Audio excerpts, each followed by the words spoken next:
Portanto, uma vez que Cristo sofreu corporalmente, amem-se assim, também do mesmo pensamento. Armem-se também do mesmo pensamento, pois aquele que sofreu em seu corpo rompeu com o pecado, para que no tempo que lhe resta, não viva mais para satisfazer os maus desejos humanos, mas sim para fazer a vontade de Deus. No passado vocês já gastaram tempo suficiente fazendo o que agradava aos pagãos. Naquele tempo, vocês viviam em libertinagem, na sensualidade, nas bebedeiras, orgias e farras e na idolatria repugnante. Eles acham estranho que vocês não se lancem com eles na mesma torrente de imoralidade e por isso os insultam. Contudo, eles terão que prestar contas àquele que está pronto para julgar os vivos e os mortos. Por isso mesmo o Evangelho foi pregado a mortos, para que eles mesmos, julgados no corpo segundo os homens, vivam pelo Espírito segundo Deus. O fim de todas as coisas está próximo. Portanto, sejam criteriosos, estejam alertas, dediquem-se à oração. Sobretudo, amem-se sinceramente uns aos outros, porque o amor perdoa muitíssimos pecados. Sejam mutuamente hospitaleiros sem reclamação. Cada um exerça o que recebeu para servir os outros, administrando fielmente a graça de Deus em suas múltiplas formas. Se alguém fala, faça-o com quem transmite a palavra de Deus. Se alguém serve, faça-o com força que Deus lhe provê, de forma que em todas as coisas Deus seja glorificado mediante Jesus Cristo, a quem sejam a glória e o poder para todo sempre. Amém. Irmãos, ontem pela manhã, quando eu saía para ir para a reunião do presbitério, eu deixei a incumbência das minhas filhas de distribuir o cada dia de Natal em todo o condomínio. Para quem não sabe, eu moro num condomínio com mais ou menos 90 e poucas casas, e elas foram de porta em porta distribuindo cada dia, e aqueles que estavam presentes à porta, elas inclusive a esses deram. O mais interessante é que ontem à tarde, quando eu cheguei, minha esposa disse que houve uma reclamação de que o cada dia estava sendo distribuído. Interessante, né? Não sei quantas pessoas reclamaram, mas algumas talvez. E talvez isso até me renda uma multa no condomínio por distribuição ilegal de folhetos, alguma coisa assim. E eu confesso que a minha primeira reação foi de ficar um pouco chateado, não é? Puxa vida, você queria tanto compartilhar o bem, a boa nova com várias pessoas, e aí o que você recebe em troca é uma reação dessa. Mas depois eu confesso que meu coração ficou muito tranquilo e até me lembrei de alguns textos bíblicos que dizem que essas coisas são absolutamente normais. Aliás, que nós deveríamos esperar algum tipo de fato de insulto, de perseguição, de violência do mundo. O primeiro discurso de Jesus, ele já falou sobre isso, que vocês serão bem-aventurados quando vos perseguirem por causa do meu nome. Aqui a carta de Pedro, irmãos, ela tem muito a ver com isso, com esse aspecto desse clima de violência que o cristão sofre no mundo. Você será hostilizado. E se nós pudéssemos resumir 1 Pedro, é o seguinte: vocês são um povo de Deus, vocês são raça eleita, vocês são sacerdócio real, vocês são nação santa num mundo podre. Essa é a realidade. O mundo é podre e você não é. Não porque você seja melhor que alguém. Eu e você não somos melhores do que ninguém. Aliás, Pedro deixa isso bem claro. Você também era podre, você também vivia na maldade do seu próprio coração. Você também vivia seguindo os desejos maus do seu próprio coração. Estavam em libertinagem, na sensualidade, nas bebedeiras, nas orgias, nas farras. E agora que você saiu disso, o pessoal fica ainda mais aborrecido com você, porque não se conforma de não ter mais a sua companhia com eles. Então, o povo de Deus vive assim um sentimento muito estranho com o mundo, um relacionamento muito difícil. Porque aí você pega a igreja primitiva, que é dita sobre ela, que eles tinham simpatia de todo o povo, enquanto isso o Senhor acrescentavam dia a dia os que iam sendo salvos. E por outro lado você vê textos como esse, como do próprio Jesus, dizendo, olha, vocês vão sofrer perseguição, as pessoas não vão gostar de vocês brilharem nesse mundo. Um pouquinho antes, no capítulo 3, Pedro fala, olha, é possível que você venha a sofrer até por praticar o bem, mas quando isso acontecer, seja manso, respondendo com mansidão às pessoas, para que uma hora ou outra eles fiquem envergonhados de difamar o seu bom procedimento em Cristo. Então há esses dois aspectos que você vive na sua vida. Você muitas vezes se sente humilhado pelo mundo, pelas pessoas do mundo, sente que eles falam de você, caçoam de você, mas na hora de necessidade vêm buscar o teu conselho. Na hora que precisam, vão atrás de você e dizem, olha, fala lá na sua igreja, do meu caso, pedem para orar por mim. Então esse duplo sentimento da hostilidade, mas reconhece, ó, ali tem algo diferente. E quando eu preciso contar, é ali que eu vou. Mas, irmãos, como é difícil esse relacionamento. Como nós nos sentimos mal muitas vezes. E esse texto aqui é a resposta de Pedro. O que você vai fazer quando você se sentir mal? Quando você perceber que parece que as coisas estão contra você e você parece que vai sucumbir a elas? Como enfrentar a maledicência do mundo? Como enfrentar o fato de que alguém que você quer bem acaba lhe preferindo um outro amigo do que você? Como enfrentar o fato de que o seu chefe talvez veja que é mais merecedor aquele que é capaz de mentir, de enganar, do que você que não faria essas coisas? Então promove o mal, porque os seus atos não são compatíveis com as expectativas dele. Como enfrentar essas coisas? E aí que Pedro fala, olha, a maneira de você enfrentar essas adversidades e a hostilidade do mundo é vocês se abastecendo dentro da igreja. O nosso ministério é no mundo, é viver a palavra no mundo, mas eu tenho que constantemente correr para dentro da igreja para me abastecer aqui.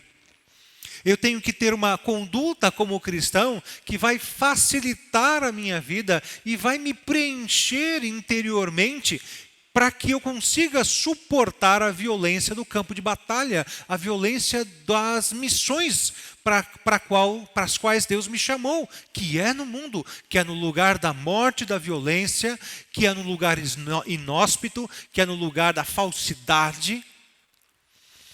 Por isso, essas coisas podem e são naturais de existirem no mundo, mas não deveriam existir na igreja. Aqui é o lugar do aconchego, do carinho mútuo, do cuidado um do outro, em que você pode sentir aqui uma grande família, se abastecer aqui espiritualmente, emocionalmente, para que você tenha condições de ser maltratado lá fora. Perceberam o quão é importante a igreja? E se nós pudéssemos resumir aqui o que Pedro está falando, e ele vai usar essa palavra no final aqui, no versículo 11, nós devemos servir uns aos outros. E tudo que ele vai falar aqui tem a ver com isso, de sermos servos uns dos outros. Para começar, ele diz o seguinte, ele começa pelo fim, dizendo, olha, o fim está próximo. Na verdade, se você está sofrendo, se você vê com dificuldade, você precisa mudar de perspectiva. Porque por mais intensos que sejam esses anos de vida que Deus tem lhe dado aqui, o fim está próximo. Quer seja o fim da sua vida, se você chegar a 70, 80, 90 ou 100 anos, isso ainda é irrisório diante da eternidade que lhe está programada, que lhe está prometida. Mas temos um Cristo no céu, é o que está ali prometido, ele está ressurreto, ele está à direita de Deus, diz o finalzinho do capítulo 3, versículo 22, e a ele tudo está sujeito, os anjos, as autoridades, os poderes. E nenhuma dessas pessoas que estão à sua volta, que estão lhe maltratando, elas vão passar desapercebidas diante de Deus. Porque uma das coisas que Deus faz através da vinda de Cristo é julgar. Então, olha para Cristo. O fim está próximo. Quer seja a vinda dele se encontrar com você, quer seja você se encontrar com ele, mas o fato é de que o fim, de que o seu sofrimento, as suas dores, os seus problemas, as adversidades que te cercam, está próximo de acabar. Não desanima, não esmoreça. Porque tudo isso vai passar de uma mera lembrança em pouco tempo. Calma, confia em Deus. E sabe qual é a maneira como você vai fazer isso em primeiro lugar? Através de uma vida de oração. Se tem uma coisa que nos atrapalha a discernir os tempos, é a independência de Deus e vermos alheios a Ele. Porque a gente sucumbe mesmo. Porque se as coisas dependem de mim, eu olho para os recursos que eu tenho e digo, se esgotaram, não tenho mais o que falar, não tenho mais o que fazer, não tenho mais para quem recorrer. Opa, tenho sim. E é através da oração que eu faço isso, eu recorro a Deus, a quem toda autoridade está sujeita. E quando eu oro, meu coração se acalma e eu tenho condições de fazer o que diz o apóstolo Pedro aqui, ser criterioso, estar alerta. A oração me leva a isso, a estabelecer novos critérios, a olhar para a realidade com novos olhos. Parecidos com aquele que Ana teve, que mesmo ainda com o problema da sua esterilidade, depois de orar e de se apresentar a Deus, ela então passa a ter uma nova perspectiva de confiança no Senhor. Ou então do autor do Salmo 73, olha como prosperam os ímpios. E todo mundo corre para eles como se eles fossem as melhores pessoas do mundo. Talvez eu tenha de maneira inútil guardado meu coração puro e santo. E aí então parece que ele tem um lampejo. Até que eu entrei no átrio do Senhor, até que eu entrei na presença do Senhor e me lembrei, o fim deles é diferente do meu. E isso fez toda a diferença, diz o autor do Salmo 73. Eles ficam de súbito aterrorizados no menor dos problemas. Basta o Senhor fazer assim na sua vida, um toquezinho, e eles já ficam brancos de terror. E eu tenho o Senhor no céu, o que mais eu poderia querer? O Senhor me cuida de mim aqui, depois me recebe na glória. O que mais eu podia querer? Diz o autor do Salmo 73. A oração nos faz ter nova perspectiva de vida, em que todo esse esquecimento, em todos esses problemas caem em esquecimento, ou então ganham outras cores, porque agora estão colocados nas mãos do Senhor. Pedro fala para lançarmos nossas ansiedades diante de Deus, porque Ele tem cuidado de nós. Jesus Cristo no Sermão do Monte disse a mesma coisa, não fiquem ansiosos de coisa alguma. E qual é a maneira de lidarmos com a ansiedade? Paulo fala, fazei conhecidas diante de Deus todas as vossas ansiedades, através do quê? Da oração e da súplica. A oração, então, é um magnífico tesouro que Deus nos dá e que nos faz olhar para o mundo e para as adversidades do mundo com outro critério, com outros olhos. Então, agora que você não está desesperado pelos problemas, volta para dentro, olha para dentro da comunidade da fé, olha para o seu relacionamento entre você e o seu irmão e perceba aqui o que diz o versículo 8, amem-se sinceramente uns aos outros, porque o amor perdoa muitíssimos pecados. Por que ele liga o amor a pecado? Por que ele está dizendo que você deve amar um ao outro, porque o amor é capaz de passar por cima, não relevar muitíssimos pecados? Porque, irmãos, não existe ninguém que seja capaz de testemunhar mais os nossos pecados do que aqueles que estão mais próximos de nós. Não é verdade? Às vezes a gente ouve assim uma afirmação: o seu marido, a sua esposa é tão bonzinho, tão boazinha. Aí o cônjuge pensa consigo: porque não convive com ele, né? Porque se convivesse ia saber a peste que eu tenho lá em casa. O seu irmão é tão legal, esse seu...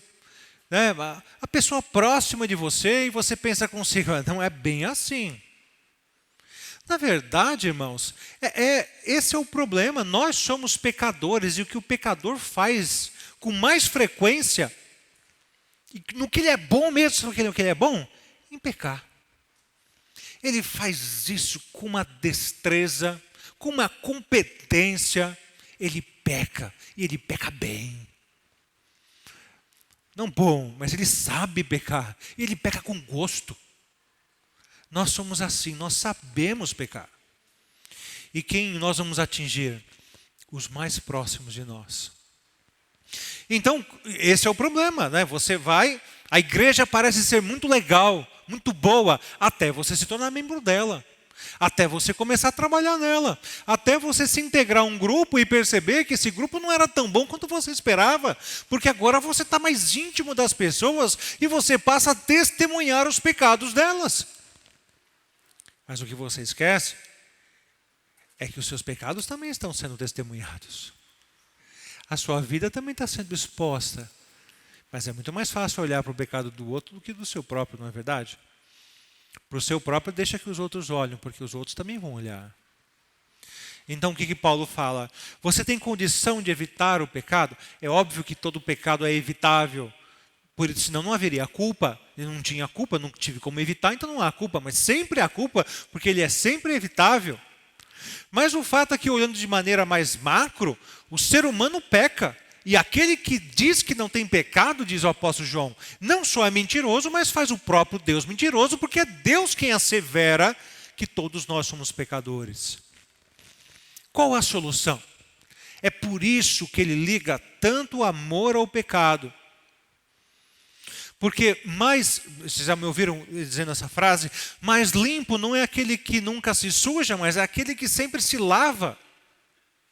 E esse é o problema, que muitas vezes nós estamos tentando disfarçar o pecado, quando o remédio é justamente o contrário. É você revelar o pecado para que o amor possa dar um jeito nisso. Perdoar. O amor é a chave que resolve o pecado. Não foi assim, não é assim com Cristo para conosco? Deus amou o mundo de tal maneira que enviou seu Filho para morrer pelos nossos pecados. Como foi que Deus resolveu os meus pecados para que eu estivesse junto a Ele? Deus resolveu os meus pecados com o amor dEle. Como é que eu vou resolver os seus pecados? Te amando. Se você não ama, você não consegue lidar com o pecado de ninguém. Você quer saber se você ama mesmo? Pela ausência de amargura no seu coração. Maridos, se vocês com constância ficam se lembrando do que suas esposas fizeram de mal, é porque falta amor da sua parte, e é culpa sua não amá-la. Esposas, se vocês da mesma forma ficam se lembrando do pecado dos seus maridos, jogando na cara, desencavando toda hora, é porque você é culpada por falta de amor. Amigos, não há amigos que não pequem um contra o outro. E a amizade verdadeira, que é aquela que é construída em Cristo, pelo amor de Cristo, é aquela que se torna ainda maior depois que o pecado é resolvido e perdoado. Não existe em Cristo aquele negócio: eu perdoei, mas ele lá e eu aqui. Isso não existe. Isso é coisa de gente do mundo, coisa de ímpio. Eles é que vivem assim. Então, olha que interessante. A coisa que mais passa pelo nosso coração, o que a gente mais faz quando tem um problema de relacionamento, é querer não conviver mais com aquela pessoa, achando que esta é a chave. Então eu sei. Então, para que não haja mais problema entre mim e ela, é só nós não convivermos no mesmo ambiente, né? Lembra daquele cântico antigo, né? Tu no teu cantinho, eu no meu. Mas o problema é que na sequência, o apóstolo Pedro diz exatamente o contrário. Quando ele está falando sobre amar com sinceridade, porque o amor perdoa pecados, ele emenda isso em que assunto? Não conviver? Ao contrário, ele está falando agora de hospitalidade. Está com um problema com alguém, traz essa pessoa para dentro da sua casa. Sem reclamar, hein? É isso que ele está na sequência, não é isso? E sem reclamar. Sem reclamação. É o que diz aqui o final do versículo 9. Nós precisamos ter oportunidades de amar. E a hospitalidade é isso. Seria muito bom se nós pudéssemos ter essa prática. Vai lá em casa, vamos tomar um café junto. Eu não tenho condição de oferecer grandes coisas, mas um arroz, feijão e batata frita e salada e um bife aí, está excelente, é o que eu posso te oferecer, é maravilhoso, a gente está junto. A prática da igreja primitiva era essa. Não só eles estavam diariamente no templo orando, mas estavam se visitando de casa em casa. Eles celebravam refeições em conjunto. Nós precisamos desenvolver esse hábito de estarmos mais um na casa do outro. E você precisa começar isso com você próprio. Talvez você esteja pensando assim, de fato, pastor tem razão. Faz tempo que ninguém me chama para ir na casa.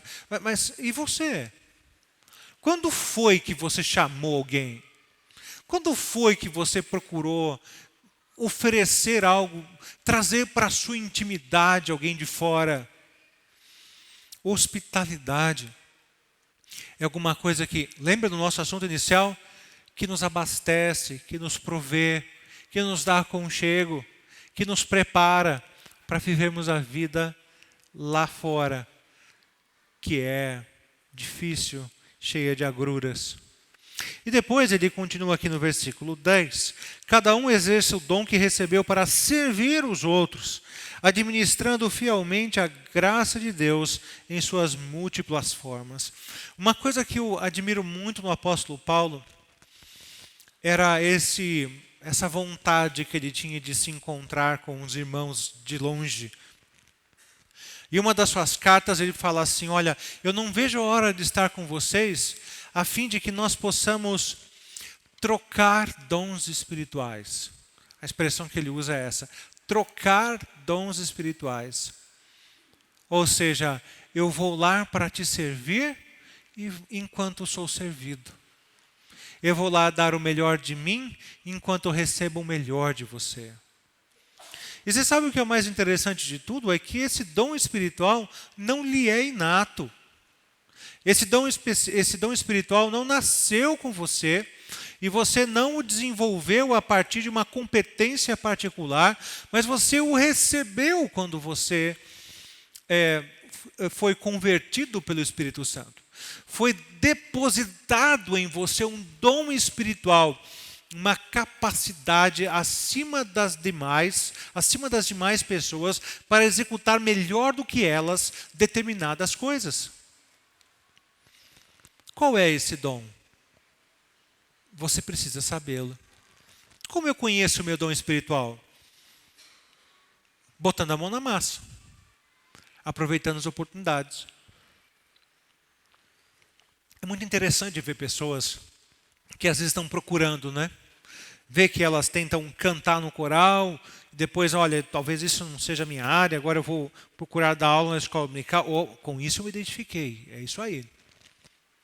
E tem tanta coisa para fazer, e o que você precisa é aproveitar as oportunidades, vai atrás, sai fazendo.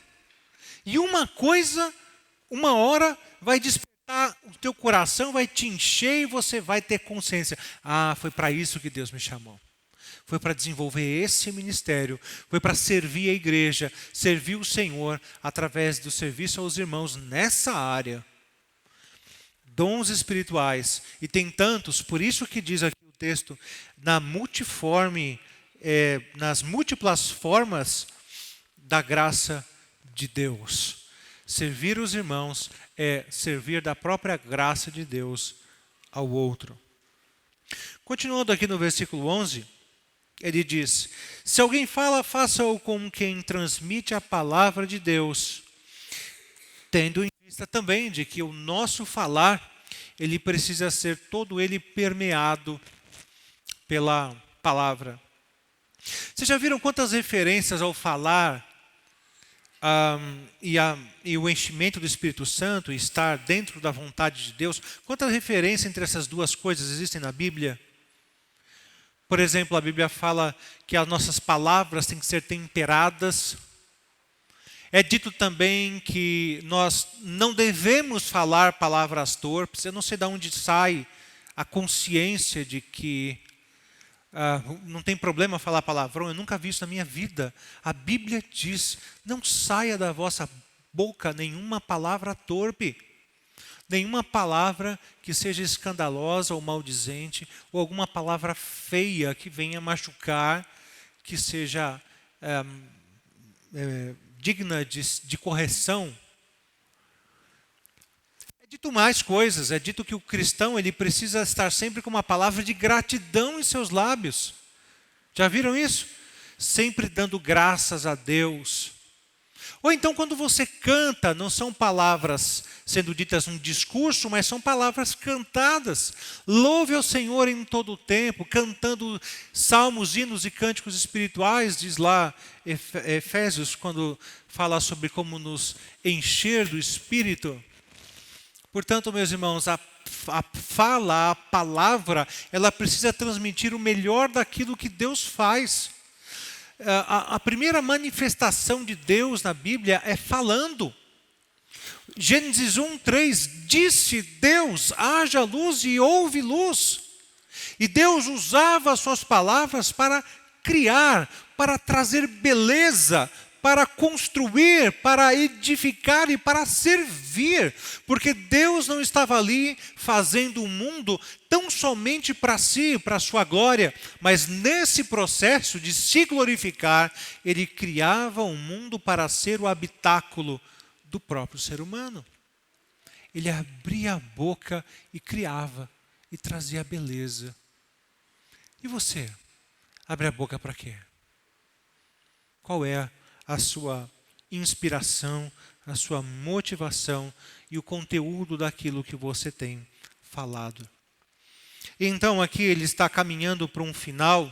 Da sua parte, então, todo esse processo, a oração, o amor, a hospitalidade, o exercício dos dons, o falar, tudo isso da sua parte não deixa de ser, sabe o quê? Um serviço que você faz. Se alguém serve, faça-o com a força que Deus provê, de forma que em todas as coisas Deus seja glorificado. Você é um servo. E isso é um grande privilégio. Hoje de manhã, alguém comentava sobre um irmão que foi eleito presbítero e ele comunicou a notícia da seguinte forma: Deus me deu o privilégio de servir a igreja, a Deus, a Ele próprio, através do presbiterato. Olha que interessante, né? Privilégio e serviço. Servir para o cristão precisa ser visto como um grande privilégio. Deus, o maior de todos, Ele servia aos pequenos. Cristo, Deus com o Pai, foi capaz de abrir mão da glória que tinha para servir pecadores. Ele que era santo, Ele que é santo, justo e perfeito, veio para servir. Esse é o maior exemplo que Ele poderia ter nos deixado. E nós precisamos olhar para Ele, nos lembrar de quem Ele é, nos lembrarmos do caráter de Cristo. E o que é interessante também aqui é a maneira como as duas coisas são ligadas. O serviço ao outro com a glória de Deus.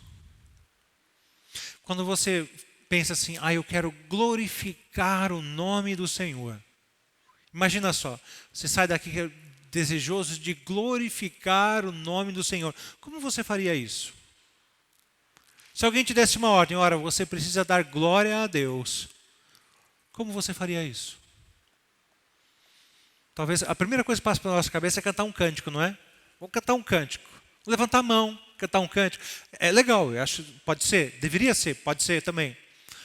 Mas Pedro fala assim, olha, quando você está servindo, em última análise, você está glorificando a Deus. Essa parte a gente não... Essa parte não nos é óbvia. Ao contrário, parece até estranho. A gente não está afim disso. Irmãos, o mundo tem pregado tanto o individualismo, tanto.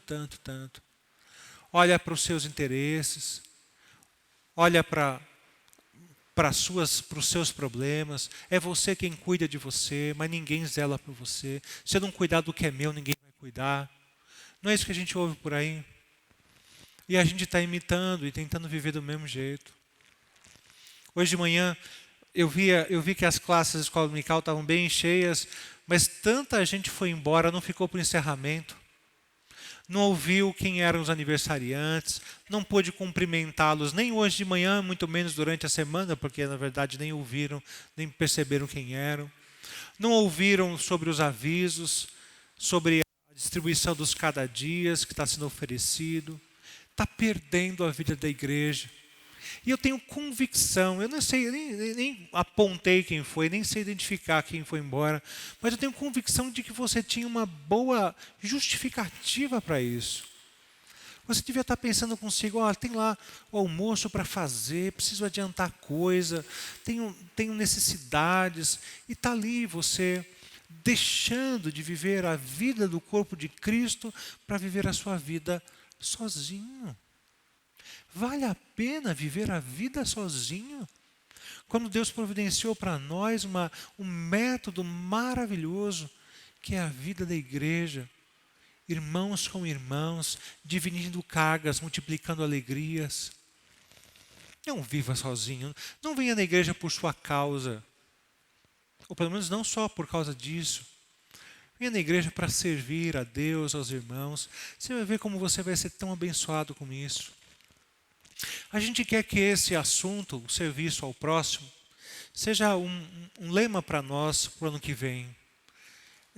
Nós temos conversado sobre isso, sobre a maneira como cada vez mais as pessoas têm procurado grandes igrejas.